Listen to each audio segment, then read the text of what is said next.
بہرحال ایسی صورت میں ان مالداروں کو، ان کارخانے داروں کو ہمارے معاشرے کے، جن کے ماتحت مزدور کام کرتے ہیں، ملازمین کام کرتے ہیں، انہیں ڈرنا چاہیے اللہ تعالیٰ سے کہ اللہ کے نبی صلی اللہ علیہ وسلم نے فرمایا کہ مزدور کی مزدوری اس کا پسینہ سوکھنے سے پہلے دو۔ اب اس نسبت سے ایک روایت جو اکثر و بیشتر مسلمان جانتے، اس واقعے کو آپ سنیے کہ اس مزدور کو اس کی جو حق ہے اس کا مزدوری اس کو دے دینا۔ اس کے تعلق سے آپ دیکھیے کہ اللہ کے نبی صلی اللہ علیہ وسلم نے بیان کیا کہ 3 لوگ ایک غار کے اندر پھنس گئے، غار کا دروازہ بند ہو گیا۔ اب ان تینوں نے کہا کہ اب نکلنے کی کوئی گنجائش نہیں ہے، کوئی موقع نہیں ہے۔ ظاہر سی بات ہے اس زمانے میں وہ ٹیکنالوجی کا دور نہیں تھا کہ موبائل ہے وغیرہ تو کسی سے ربط کر لیا، کانٹیکٹ کر لیا، ایسا کوئی معاملہ نہیں تھا۔ تینوں غار کے اندر چلے گئے، بارش سے، موسم سے بچنے کے لیے غار کا دروازہ بند ہو گیا، اب نکلنے کا کوئی موقع نہیں، اب موت ہے بس۔ اب تینوں نے جو ہے وہ اللہ تعالیٰ سے دعائیں مانگی اور اپنے پاسٹ میں کی ہوئی نیکیوں کا ریفرنس دیا، وسیلہ دیا، حوالہ دیا۔ اب آپ دیکھیے یہ ہے کہ انسان جو نیکیاں کرتا ہے اس کے حوالے سے اللہ تعالیٰ سے دعا مانگے، اس کا سبق اس کے اندر موجود ہے۔ ایک نے اللہ تعالیٰ سے کہا کہ اللہ تعالیٰ میرے والدین بوڑھے تھے، میرا یہ معمول تھا کہ جب تک کہ میرے والدین کو کھانا نہ کھلا دوں میرے گھر میں میں نہ میرے بچے کھانا کھاتے تھے۔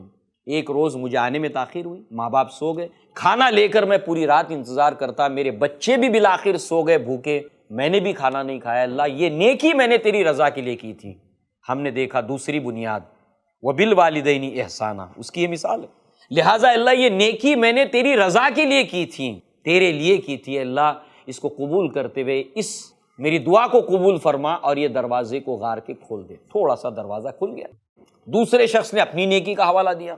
تیسرے شخص نے یہ کہا کہ اللہ میرے پاس کچھ مزدور تھے، وہ میرے پاس کام کرتے تھے، ان میں سے ایک مزدور مزدوری لیے بغیر چلا گیا۔ اب اس کی مزدوری میرے پاس تھی، میں نے اس کو اپنے کاروبار میں لگایا۔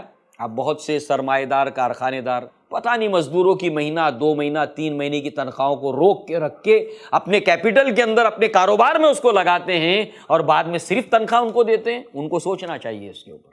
لہٰذا وہ مزدور چلا گیا، اس کی تنخواہ میرے پاس تھی، اس کو میں نے اپنے کاروبار میں لگایا، اس سے کاروبار بڑھا۔ اب اس سے جو ہے وہ اس کاروبار کے اندر جو منافع ہوا تو ظاہر سی بات ہے اس کا بھی سرمایہ لگا تھا اس میں مزدوری کا۔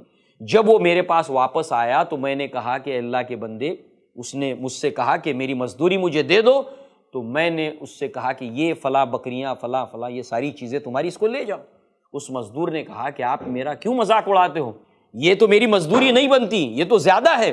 تو اس پر جو ہے وہ میں نے کہا کہ یہ تیری ہی مزدوری ہے جس کو میں نے اپنے سرمایے میں لگایا، اپنے کاروبار میں لگایا، لہٰذا اللہ یہ عمل میں نے تیرے لیے کیا تھا، تیری رضا کے لیے کیا تھا، لہٰذا اس عمل کو اللہ قبول فرماتے ہوئے اے اللہ اس کے غار کے دہانے کو کھول دے۔ اور پھر وہ غار کا دہانہ کھل گیا اور وہ تینوں باہر